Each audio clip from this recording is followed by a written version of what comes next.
Од вчера на јагленовата депонија во рек Битола нема дотур на јаглен од јагленокопите на рудникот Суводол. Се трошат малите резерви и поради тоа работи само еден термоблок. Причина за ваквата состојба се големите врнежи на дождот од претходните 3 дена, незапамтени во последните 20 години, како што рекоа од рек во вчерашното соопштение, кога надојда околните суводолици и ги наполнија јагленокопите со вода. Сега таму е заробена моќната механизација со багери и друга опрема, а некои преносни системи се под вода и веројатно оштетени. Впрочем, колкави и какви штети има во Суводол, допрва ќе се утврдува од и претходно, како што се најавува од комбинатот, ќе се испумпува водата.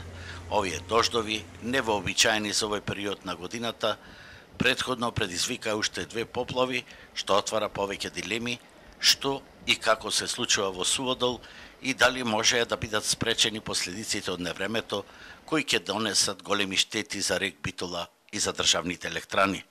Според наши информации од вработените во комбинатот, во плановите трите термоблокови заедно требало да работат од 15 јули, но поради дефицит на јаглен од претходните поплавувања, работи само еден термоблок. Кога и како ќе се отстранат штетите, дали некој ќе биде повикан на одговорност за ваквите состојби во рудникот, допрва ќе се знае.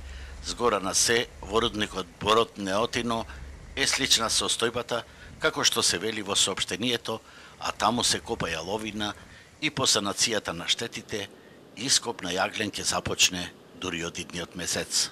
Ако за последниве неколку дена во овој регион наврна над 100 литри вода по метар квадратен, реално е да се запрашаме колку се подготвени ободните канали за одводнување во рудникот Суводол да ги примат катастрофалните води. Вака останува уште да се запрашаме што ако вакви врнежи се појават за време на грејна сезона, кога реално ноември-декември се многу поводоносни отколку, да речеме, јули и август, кога се случија во рудникот 3 поплави.